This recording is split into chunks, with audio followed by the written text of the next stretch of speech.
안녕하세요. 이 영상은 소인수분해는 어떻게 할까? 라는 질문에 대한 답을 생각하는 영상입니다. 자, 소인수분해는 어떻게 할까? 라고 되어 있는데 이 단어의 의미를 알기 위해서 일단 소인수부터 생각을 해줘야 됩니다. 자, 첫 번째 문장 보도록 할게요. 12의 약수는 1, 2, 3, 4, 6, 12이고 그 중에서 소수인 것은 2와 3이 되겠습니다. 요 12의 약수를 구하는 건 우리 초등학교 때 했었고 우리가 소수는 앞에서 공부를 했기 때문에 이렇게 12의 약수 중에서 소수인 거는 2와 3이다 라고 생각을 해줄 수 있습니다. 그래서 이런 2와 3처럼 12의 약수에서 2와 3을 찾아낸 것처럼 어떤 자연수의 약수인 것 중에서 소수인 것을 그 자연수의 소인수라고 합니다. 선생님 근데 왜 약수라고 안 했어요? 라고 할 수 있는데 소약수라는 이게 표현이 좀 어색하기도 하고 조금 표현이 좋지 않으니 요거를 다른 표현으로 해준 거예요. 그래서 약수를 인수라고도 하기 때문에 우리가 소약수 대신 소인수라고 이야기합니다. 그래서 12의 소인수는 2와 3이라고 얘기해 줄 수 있습니다. 그래서 이렇게 하는 것은 다 불편함을 덜어내기 위해서 하는 거예요. 매번 약수는 약수 중에서 소수를 찾아라 막 이렇게 얘기하는 것보다 한 번에 소인수를 찾아라 라고 하는 게 간편한 것이니까. 자, 그러면 우리 소인수분해를 생각하도록 해요. 소인수분해는 뭐냐면 20을 소인수들만의 곱으로 나타내면 20이 2 곱하기 2 곱하기 5니까 2의 제곱 곱하기 5로 할 수 있어요. 그러니까 그런 것과 같이 20을 2의 제곱 곱하기 5라고 표현한 것과 같이 자연수를 그 수의 소인수들만의 곱으로 나타낸 것을 소인수 분해한다 라고 이야기해 주게 됩니다. 그래서 소인수를 알아야지 우리가 소인수 분해를 해줄 수 있어요. 그래서 이렇게 소인수들만의 곱으로 나타내는 것을 소인수 분해한다 라고 이야기해 줍니다. 그래서 선생님이 다른 그 생성형 인공지능을 이용한 도입 영상에도 이렇게 올려둔 예이긴 한데요. 그럼 36을 가지고 한번 해볼까요? 36. 자, 36은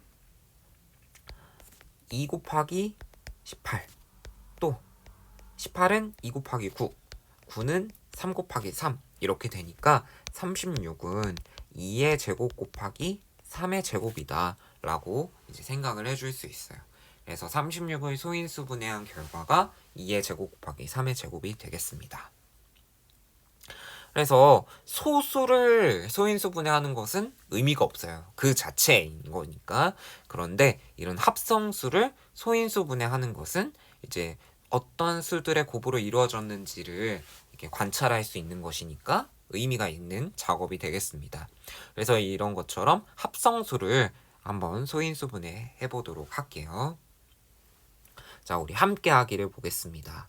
자, 24는 지금 선생님이 36을 가지고 예로 들었던 것처럼 2 곱하기 12로 쪼갤 수 있고, 그 다음에 12는 2 곱하기 6 이렇게 쪼갤 수 있고, 6은 다시 2 곱하기 3으로 쪼갤 수 있습니다. 그래서 2 곱하기 2 곱하기 2 곱하기 3으로 해줄 수 있어요. 그러니까 2의 세제곱 곱하기 3이다 라고 할 수 있고, 또 다른 방식으로도 할 수 있잖아요. 24가 2 곱하기 12만 되는 게 아니라 3 곱하기 8도 되니까. 그러면 3 곱하기 8 이렇게 쪼갤 수 있고, 그 다음에 8은 2 곱하기 4다 이렇게 쪼갤 수 있고, 4는 다시 2 곱하기 2 이렇게 쪼개어 줄 수 있습니다. 그러면 3 곱하기 2 곱하기 2 곱하기 3 곱하기 2 곱하기 2 곱하기 2가 되니까 요거는 3의 2의 세제곱이다 라고 표현해 줄 수 있어요. 자, 그러면 순서 1과 순서 2의 결과를 비교해 보자 라고 되어 있습니다. 그러면 요거는 숫자의 그 곱의 순서만 다른 것이지 결과가 같기 때문에 우리 서로 같다 라고 이야기해 줄 수 있습니다.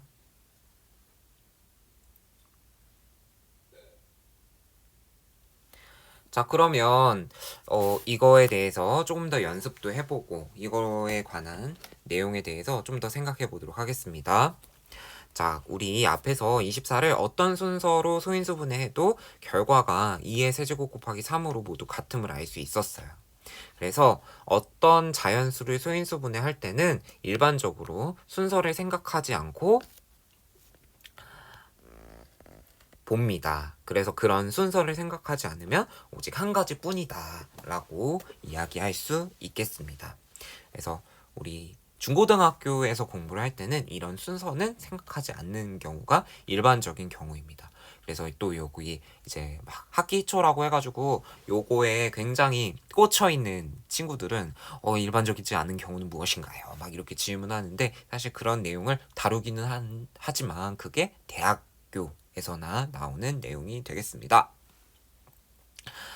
자, 그러면 그런 일반적인 방법을 나타내는 법에 대해서 왼쪽에도 다시 한번 설명이 되어 있어요. 그래서 소인수분해한 결과는 보통 크기가 작은 소인수부터 차례대로 쓰고 같은 소인수의 곱은 거듭제곱으로 나타내는 것이 일반적인 방법이다 라고 나와 있습니다. 그래서 이런 일반적인 방식을 따르는 것이 이제 문제를 유연하게 잘 풀 수 있는 방법이 되겠습니다. 자, 그러면 우리 예제를 통해서 한번 생각해 보도록 할게요. 자, 예제는 90을 소인수분해 하시오 라고 되어 있습니다. 그러면 여기 세 가지 방법으로 나와 있는데 일단 첫 번째 방법, 두 번째 방법, 이렇게 세 번째 방법 순으로 볼게요. 자, 첫 번째 방법은 90을 그냥 식으로 다 표현한 것입니다. 90이 2 곱하기 45다. 그런데 2는 소수니까 내버려 두고 45는 합성수니까 쪼개가지고 3 곱하기 15다 라고 표현합니다. 그 다음 2랑 3은 소인수니까 됐고 15는 그러니까 소인수가 아니라 합성수니까 3 곱하기 5로 쪼개어줍니다. 그러면 이렇게 쪼갰을 때 더 이상 쪼갤 수 있는 수가 없으니까 이거를 거듭제곱으로 나타내면 2 곱하기 3의 제곱 곱하기 5가 된다 라는 것이 되겠습니다. 그러면 앞에서 24나 36을 소인수분해 할 때 했던 것처럼 이렇게 방울방울 모양처럼 가지치기 해가지고 나타내 보도록 해요. 자, 그러면 90은 2 곱하기 45, 45는 3 곱하기 15, 15는 3 곱하기 5 이렇게 쪼갤 수 있으니까 90이 2 곱하기 3의 제곱 곱하기 5가 됩니다. 자, 마지막 방법은 우리 초등학교 에서 나눗셈이 익숙하니까 약간 나눗셈 기호를 떠올릴 수 있는 방식으로 이렇게 하는 거예요. 자, 그러면 90을 2로 나눠주면 45, 45를 3으로 나눠주면 15, 15를 3으로 나눠주면 5 이렇게 되는데 더 이상 나눠줄 수 있는 수가 없으니까 요거를 다 곱해가지고 90은 2 곱하기 3의 제곱 곱하기 5다 이렇게 되겠습니다. 그래서 어떠한 방법을 쓰든지 간에 90을 소인수분해한 결과는 2 곱하기 3의 제곱 곱하기 5 이렇게 되는 것이고 일반적인 경우에 이게 순서가 다르다고 해서 다르지 않습니다. 그래서 선생님 저는 이걸 이렇게 썼는데 틀리게 할 건가요? 네, 그렇진 않아요. 결국 같은 것이기 때문에 틀린 결과는 아닙니다.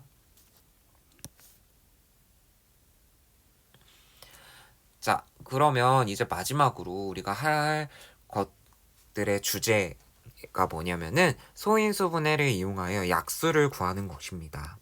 소인수분해를 이용해서 약수 구하는 것을 한번 해보도록 하겠습니다.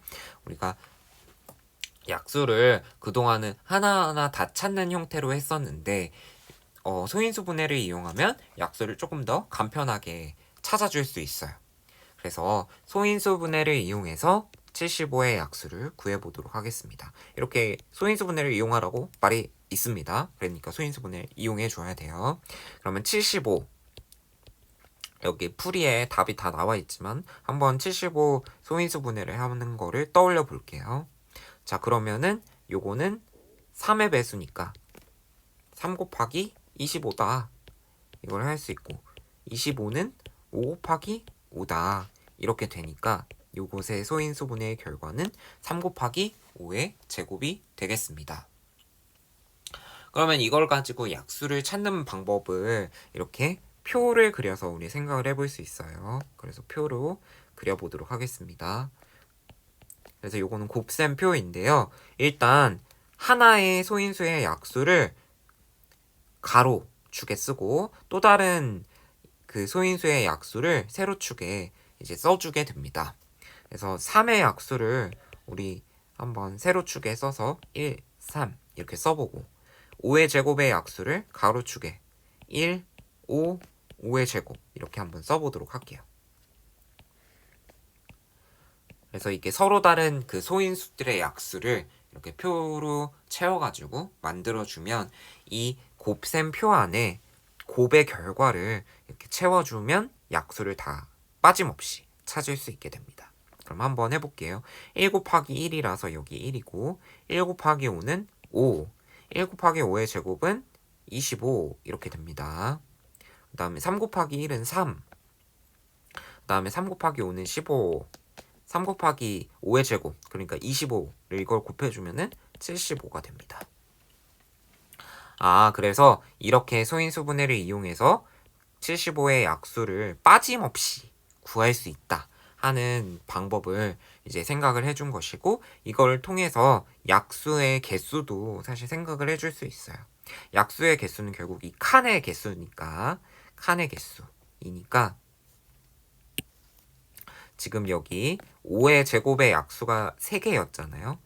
그죠? 그 다음에 3의 약수는 2개이니까 이 칸의 개수가 몇 칸이 될까? 요거를 생각하는 것은 이 3의 약수의 개수 곱하기 5의 제곱의 약수의 개수가 돼서 2 곱하기 3 다시 말해서 6칸이라고 생각을 해볼 수 있습니다. 자, 그러면 우리 마무리하기 전에 여기 왼쪽에 생각톡톡이 있는데요. 큰 수는 작은 수보다 약수가 항상 더 많을까? 이런 질문이 있어요. 요거 항상 그럴까요? 요거 좀 생각을 해볼 필요가 있습니다. 자, 이거 그러니까 맞을까요? 틀릴까? 이런 이제 생각을 해줘야 되는데 예를 들어가지고 생각을 해보도록 할게요. 자, 6의 약수 이렇게 생각하면은 6은 1, 2, 3, 6이 있어요. 그 다음에 9의 약수 생각해 볼게요. 9의 약수. 그러면 9의 약수는 1, 3, 9가 있죠. 그러니까 6은 9보다 작지만 약수는 6이 더 많아요. 그러니까 큰 수라고 해서 작은 수보다 항상 약수가 더 많다고 할 수 없습니다. 그러니까 요거는 아니다, 그렇지 않다 이렇게 답을 써주어야 되겠습니다.